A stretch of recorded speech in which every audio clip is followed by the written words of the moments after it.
Hello everyone, welcome to more Final Fantasy XIV.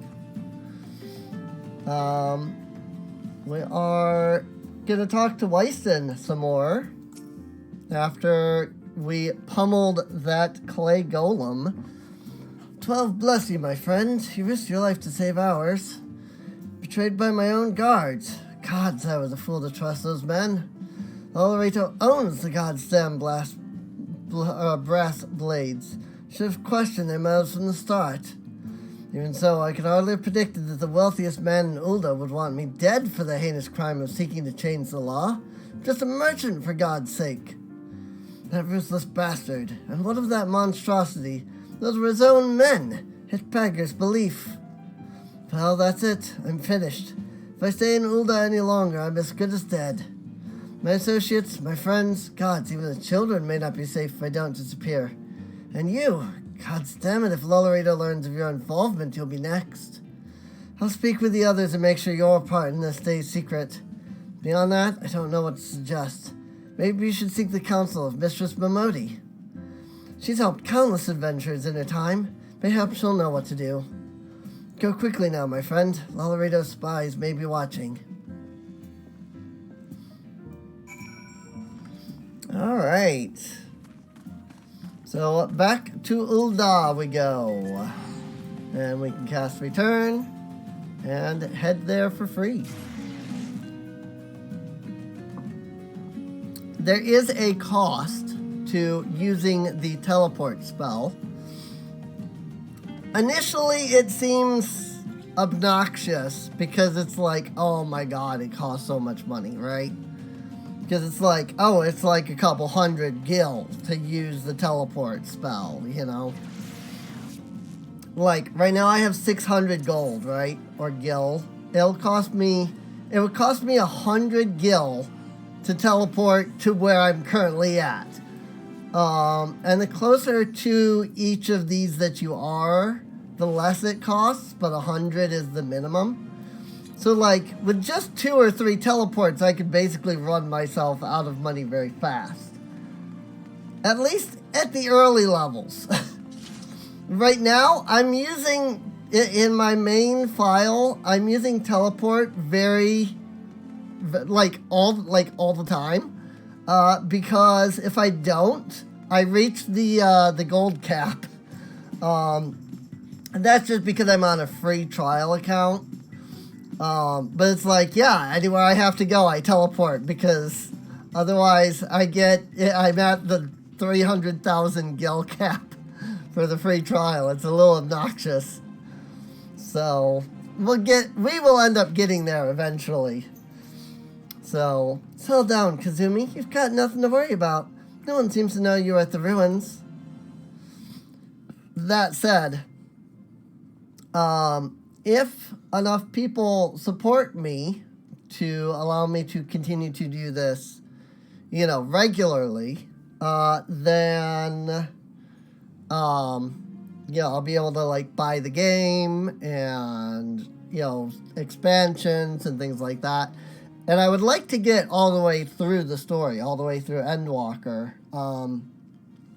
But that depends on whether or not I get some support over on Patreon, which you can find a link to down below in the playlist, or in the video description.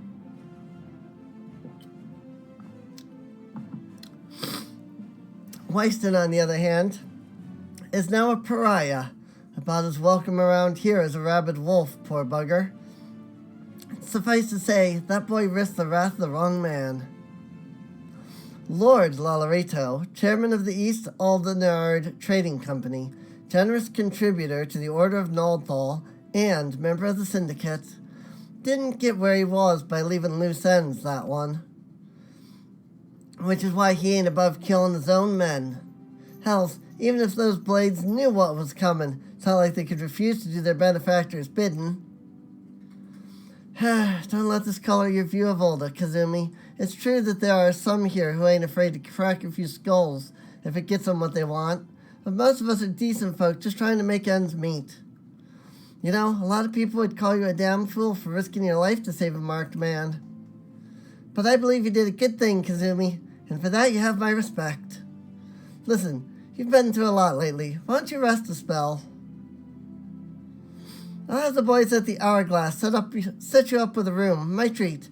Just have a word with Otapa Patapa whenever you feel like staying. In rooms now available. And when you've got your appetite for adventuring back, consider taking on a guild leave or two. We have a lot of requests from locals looking to hire adventurers for various jobs. It'd be a good way for you to earn yourself some extra gil. Eustace can tell you more about how the system works, so go and speak with him if you're interested. Guild Labs is now available. Alright. Quest complete. You now have access to recommendations. This feature displays a list of quests or duties currently available in your area. Recommendations list can be opened from under duty in the main menu, and will also be displayed automatically when you log in.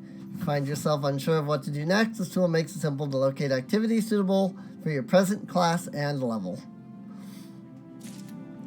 So a nice little feature of this game is that they really go all out to make sure that you can like level your other classes. What I would say is making it so that you can level alts. Like that's what it would be in like other MMOs. But you don't need alts at all. You can access all of the quests from the same, thing here. All from the same character, which means that you can just do all of the classes. And it's really nice, actually. It's a really nice feature, and I really like the fact that they give you the ability to very easily level up your other classes as well. I know that right now, World of Warcraft is dealing with this issue where it's like, how do we make alt leveling, good and not a chore? And, excuse me. I mean, I know it would be a huge change, but if they're already stealing so much, quote unquote stealing, taking ideas from Final Fantasy XIV for the new Dragonflight expansion, hey, maybe consider something like this. How awesome, how much more fun would the game be if I could just play World of Warcraft all on one character, and get access to everything on one character. Because it's not just that you're sitting here leveling up to, level to whatever level from everything. It's it's a pain to level up, honestly,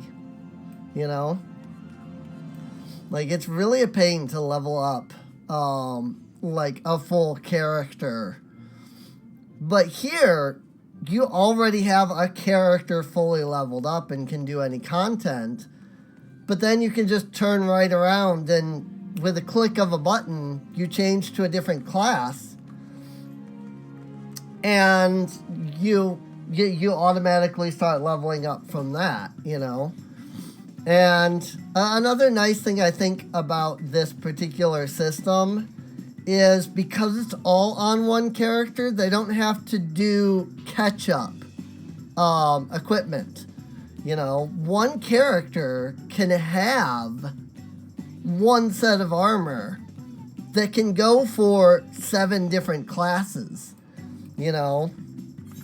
There's a lot of, these don't, but there's a lot of equipment like this is all classes, or this is Disciple of War. And Disciple of War means any of the 4 tank classes, any of the 5 melee DPS classes, any of the 3 ranged DPS classes. Then there's Disciple of Magic, which is any of these 4 classes and any of these 4 classes. You have one suit, one set of armor that is good for what is essentially this many characters, 1, 2, 3, 4, 5, 6, 7, 8, 9. One piece of equipment that goes to 9 classes, assuming you're not counting these 3 as well. But 9, what, 10, 11, 12? That's 12 classes. That's 12 characters that you now have one piece of equipment for. So, I think it's really a good system, you know? And if they didn't want to do a system like this, they could make it so that when you get equipment, you get a token that gives you that equipment for everybody. And it's just like, oh, it's basically, you know, like their current heirloom system, you know? Like, it would literally just work like their current heirloom system. And boom, you're good, you know? And maybe not necessarily for every single, for like every single piece of equipment in the game. But like, you go on a raid, you get raid equipment. That's your heirloom. That is now essentially an heirloom type gear. And you just give that, you know, you unlock that equipment, and that goes to every one of your characters of that particular type. You know, again, maybe not, you know, if you're playing a mage, it also unlocks the warrior. But if you're playing a rogue, maybe also unlock the druid, you know? Like, it seems so simple to implement. It really does. But it would be so different from the way that World of Warcraft does things now that it would feel like they're changing everything, and that's what they don't want to do, except that that's what they're literally doing in Dragonflight, because, I mean, we've had 3 expansions now of the whole borrowed power thing.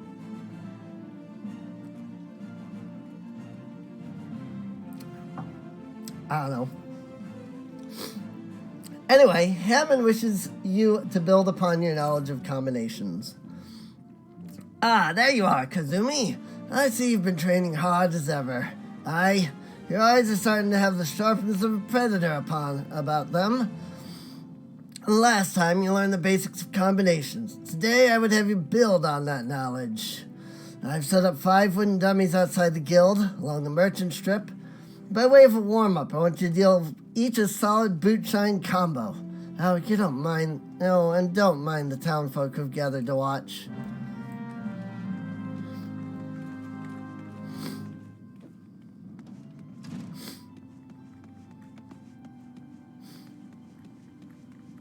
Striking dummies.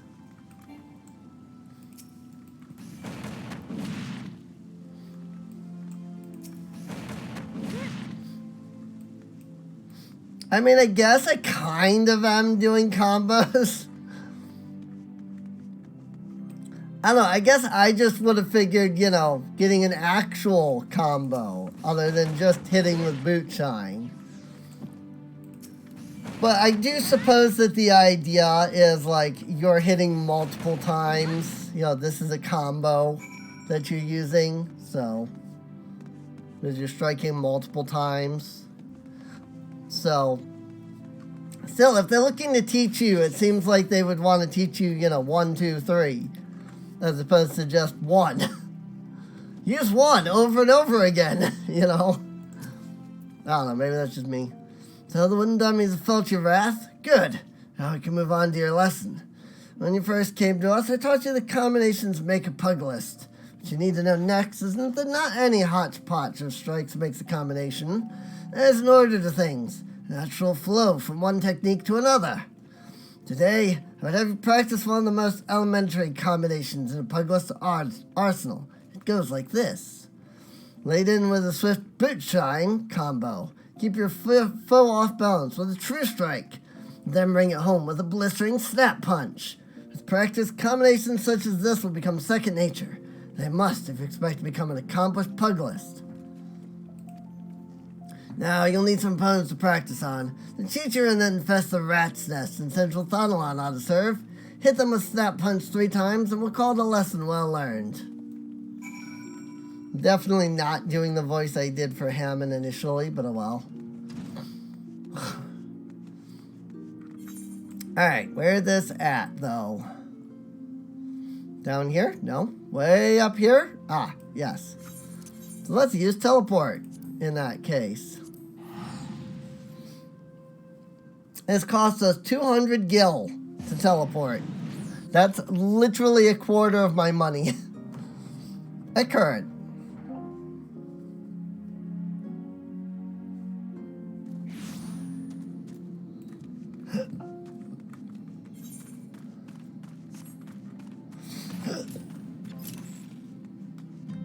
Alright.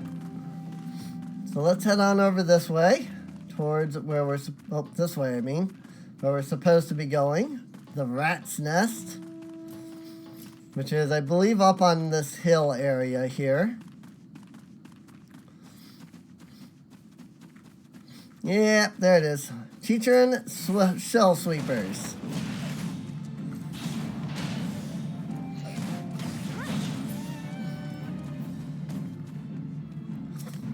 And now the one of the kind of difficult aspects of this is that I have to get combo 3 off, otherwise it doesn't count. Also, apparently these guys are also for the fate, so I might as well do that while I'm right here.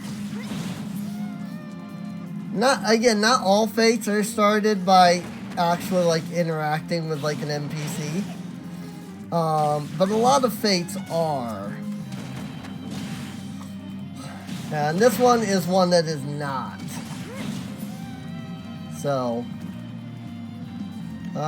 Wait, is there like a boss dude somewhere?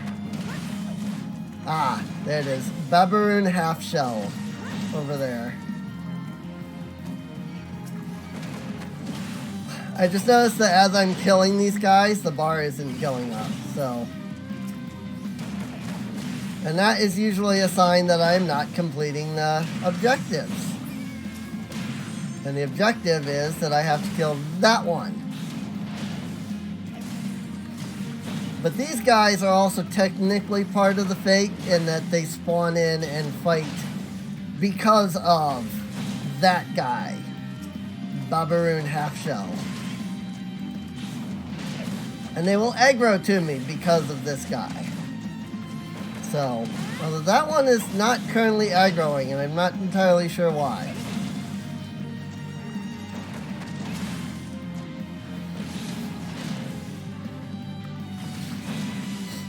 Don't mind me just hitting him with stun.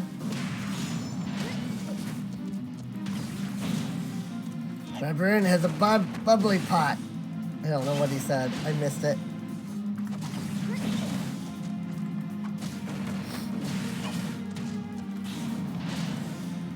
But yeah, you can see now that the bar is going up as I'm hitting him. That's because he is actually the objective of the fate. The other guys have nothing to do with the actual objective.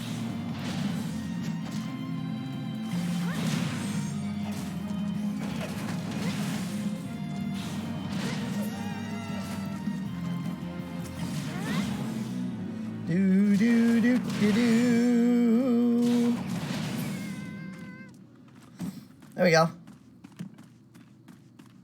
We obtained a whopping 18 gil. And let's go ahead and hit return before any of these guys aggro to me and try to attack me. Because it'll be a whole lot easier just to teleport back than to run back. So.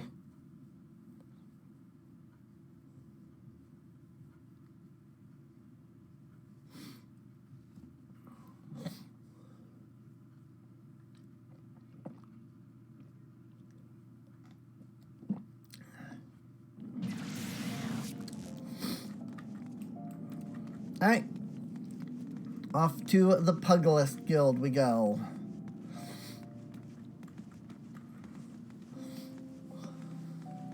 Hey, some people running around with Midgard Sommer.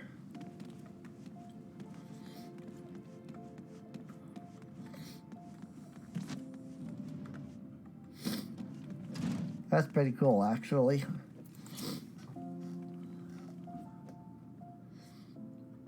You've mastered the snap punch combination. Crikey, Kazumi, you're a natural at it, just like I was. Not to brag, but I happen to be a veritable storm of flying fists when the mood strikes me. I treat you to a demonstration here and now, except I'm liable to tear down the entire guild in the process. Master Hammond has a penchant for regaling us with tales of his exploits, but these never amount to a demonstration. His favorite is his victory over the fearsome marauder, White Axe, whom he felled with a combination so swift and seamless, they say he couldn't see his hands, or so the legend goes. Nah, that one never gets old. Our dearest master's humility aside, your progress is truly astounding, Kazumi. If I don't keep on my toes, you're like to surpass me in a matter of moons.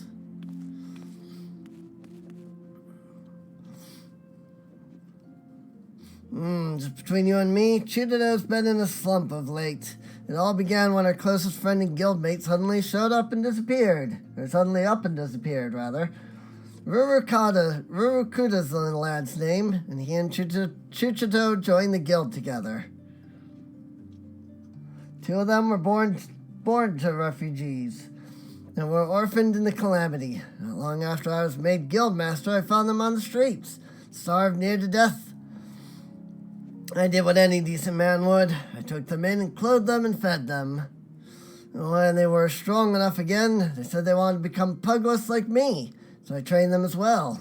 Since then, they've been best friends and rivals both, one helping to raise the other up. Would that we knew what's become of Rurukuta. But we're talking about you, Kazumi. You've proven yourself a worthy member of our guild, training hard and learning fast. We recognize your efforts and grant you leave to join other guilds. And of course, before you can take up another discipline, you need to receive permission from the relevant guild master. If combat's your calling, you may like to seek out the gladiators or thaumaturgs. If you prefer an alternative to Kraken Skulls, Ul'dah's also famous for its weavers, goldsmiths, alchemists, and miners. As your guild master, though, it pleased me most if you placed our art above others. Whatever you choose to do, know that I wish you the best.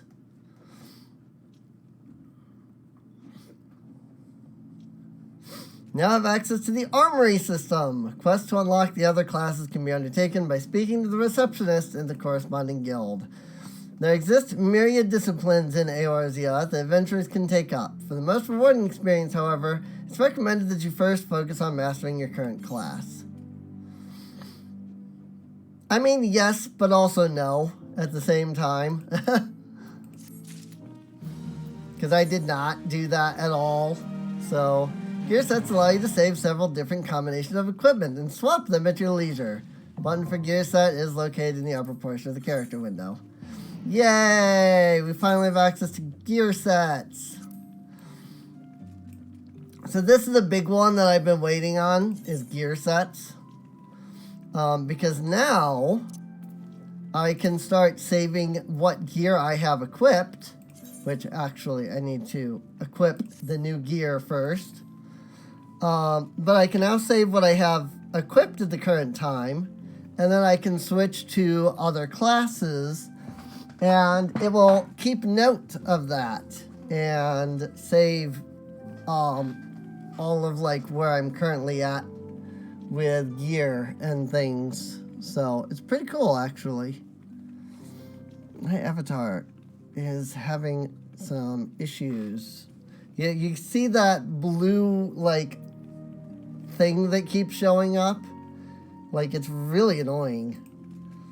There's just a lot of... Whoa, hang on. I appear to have broken completely. One moment. Alright. I think everything is working now. I was having some issues, but it seems like things are working now, so... Alright. Also, my mic sounds different now, and I don't know why. My mic does this. I don't understand it at all.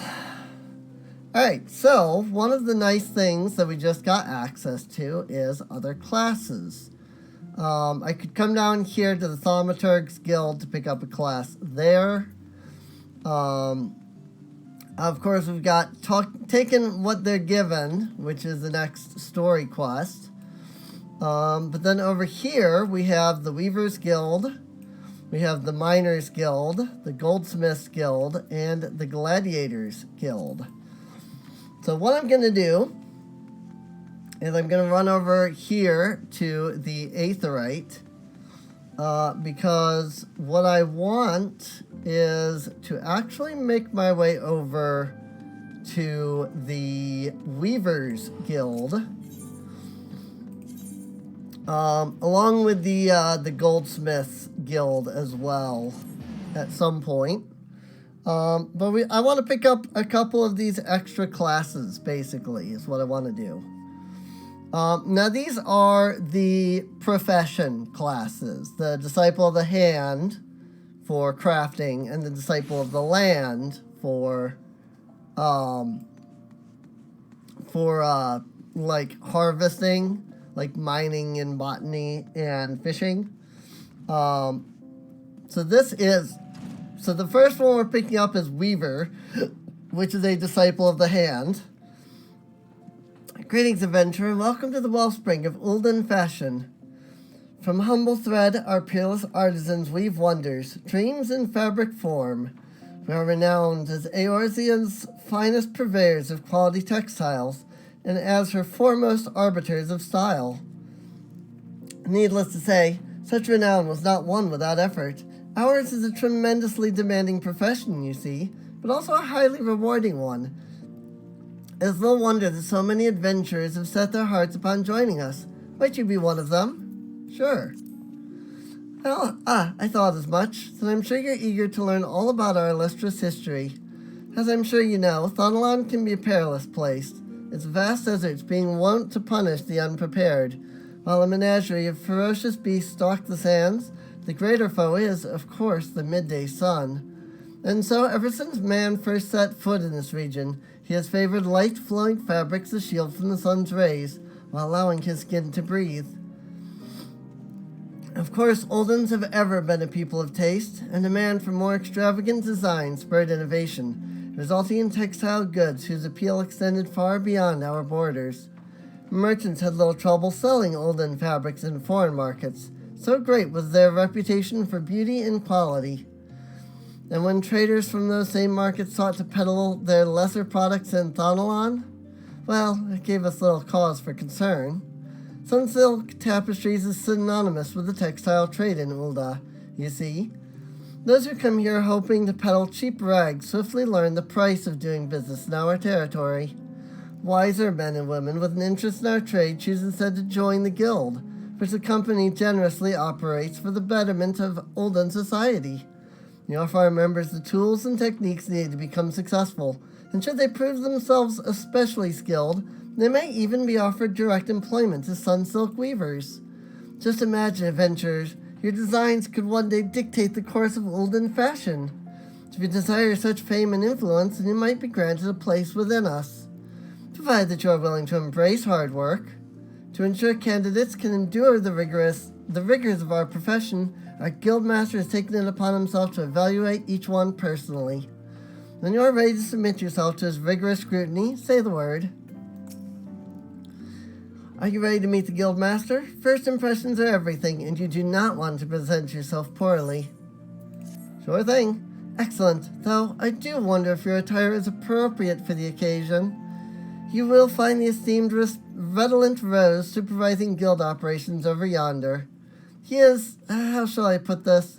He is relentless in his pursuit of excellence. So long as you demonstrate that you are similarly committed, he will treat you fairly and with respect. So Weaver is how you get cloth gear.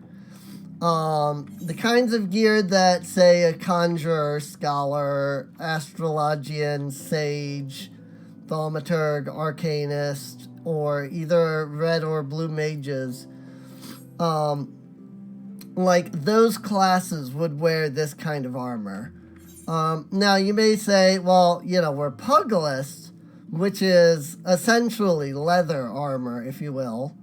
I would call it medium armor, if I were to use a D&D term. You know, Gladiator, Marauder, Dark Knight, Gunbreaker. I assume, anyway. I don't know about Gunbreaker. I've never played it. This is a fairly new class. I think it was last expansion. So I don't have access to that. But Gladiator and Marauder I do. And Dark Knight I think I'll eventually have access to. But I don't know if that's right or not. I don't know if it's a level 60 or a level 70. Because I'm pretty sure Astrologian and Machinist are Heaven's Word. And then from there, like, I think Dark Knight and Dancer are whatever the next expansion was. Shadowbringers? Is it? No, it's Stormblood, isn't it? I don't even know. I don't even know, honestly. But anyway, the point is that I don't know if Dark Knight and I don't think Dark Knight and Dancer are available, and I know Gunbreaker is not. Same with Sage. Reaper is a new class that was added via Endwalker, so that's like a level 90 before you can even get there. I can only get up to level 60 right now, so. What do we have here? Another adventure in search of thrills and excitement?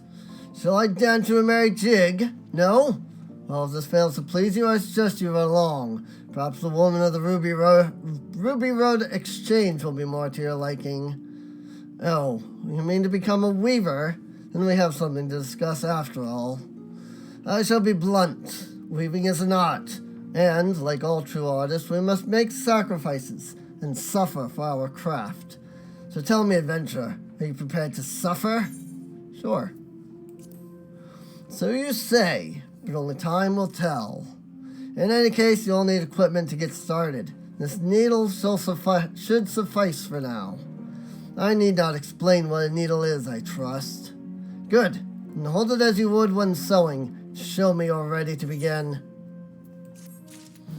Yay! And just like that, we've unlocked a whole new quest. Your main weapon determines your current class. Changing class is as easy as equipping a different type of weapon or tool to your main hand. And with a click, well, I mean, all the current gear that I was wearing that still works is still equipped, at least. You can actually end up, like, so the lags are the only thing that I had that wasn't part of the, wasn't Disciple of War. So I could end up like this, or worse, not even having, like, any of my, like, rings and stuff, which do show up, actually, if you've noticed. Like, I've got the necklace, I've got the bracelets, and if you look real hard on my hands, you can see one ring there and one ring there. So all of these do show up. Oh yeah, and the earrings. The earrings show up on the ears here. So, but yeah, you can end up like this because you have, no equipment. Which is why I generally keep my current, or my class gear with me. Or not class gear, but my racial gear with me. So, let's see. 1, 2, 3, 4, 5, 6. It's number 6. 1, 2, 3, 4, 5, 6. And now you should be able to start seeing where this stuff is coming into play. These 3 bars over here. Basically, I look at this list and I organize based off of that. This bar here is all of the tank and melee DPS, because there's 9. And then this second hotbar here is all of these, because there's actually 11 of them. And there's 12 buttons here. So, like, one more of these, and this whole bar would be full. But then after that, I have this hotbar, which is all of the Disciple of Hand. And these 3 right here are Disciple of the Land, which leaves 1 button unaccounted for. So yeah, this hotbar still has 3 buttons. But both of these only end up with one button left over, so it works out in the end. I don't need the play guide. You know what? I'm going to put teleport and return over there instead. And then when I switch to Pugglist, I can just keep them out. But you'll see that just a click of a button now, and not only do I change my class, but because this is the gear that I have set for this class, I immediately switch to that gear. Bing, bing, and there you go. Just like that. So, but it's generally why I keep the racial gear, at least at first. Also, Mikote racial gear is actually pretty good in my opinion. I like to dye the chest piece here and the skirt here black, and then I think they look better. Unfortunately, you can only dye this part of the chest and this part of the skirt. The leather parts don't change. But I think that's why the black works, is because, like, it's already black here and it's already black here, unlike the leather parts. And so it looks good when the whole piece is black, so. But also, I mean, come on, this is just, like, a good outfit in general. Like, I just like how this outfit looks. You know, it's nice. It's a little on the sexier side, you know. And I'm sure we'll get a good, like, sexy outfit that I'll be happy with at some point. So, but this is the best we have at the moment, so. Redolent Rose would like to assign you your first task as a weaver. Well, well, you look like you were born to hold one of those. Even so, I suggest you keep it somewhere safe, especially when clambering over haystacks, as I shan't be issuing another. Now, you certainly look the part, but it remains to be seen if you can play it. I bid you craft me a spindle of hempen yarn. A trifling task, yes? Well, I do hope you find it so. Should seem even remotely testing. You have no future at this guild. To make hempen yarn, you will require moko grass and lightning shards. The former can be purchased from our own dear Gigima. The latter you will have to find for yourself. That is all. Synthesize a spindle of hempen yarn, select logs, and open the crafting log. So now we learn about the crafting log, which is N. And if you look, we start with 100 lightning shards, because he gave us 100 lightning shards when we picked up the class. And what I have to do is come over here, talk to Gigima, and you'll see Moko Grass. So let's buy 20 of it. So you'll see I just changed that to 20. I click, and it's like, hey, you're buying 20. There we go. Now I have bought 20, and also unlocked the tutorial for shops, apparently. So he wants us to make hempen yarn. So we'll hit that button, which loads this up. We push number 1, and it should auto-craft, mostly. I was going to say, should craft all the way to the end, but it did not. Because I was level 1, and I forgot that I have no control gear at all.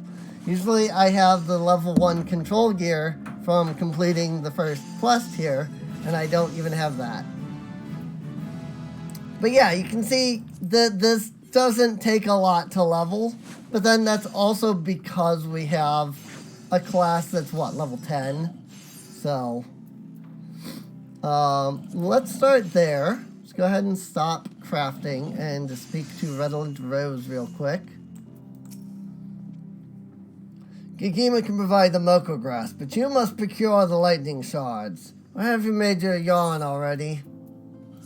So I'll hand over one of these. Only one. So I still get to keep 5. Well, bless my soul, she can follow basic instructions. It would seem you have grasped the fundamentals. Good girl. Yarn and cloth may be mere materials, but they must be crafted with no less care than a whole garment. For though the finest garments are greater than the sum of their parts are invariably the finest. Do you remember this, Kazumi, as you continue your training? practice making yarn and other simple items, or return once you have attained a basic level of proficiency. Tedious, I grant you, but necessary, and you did tell me you were ready to suffer. And the next Weaver quest will be available upon reaching level 5. So now I will get my Hempen Kurta, which gives me plus 18 craftsmanship. And I'm used to having that as the first, like, item that I'm, like, already wearing. And I didn't.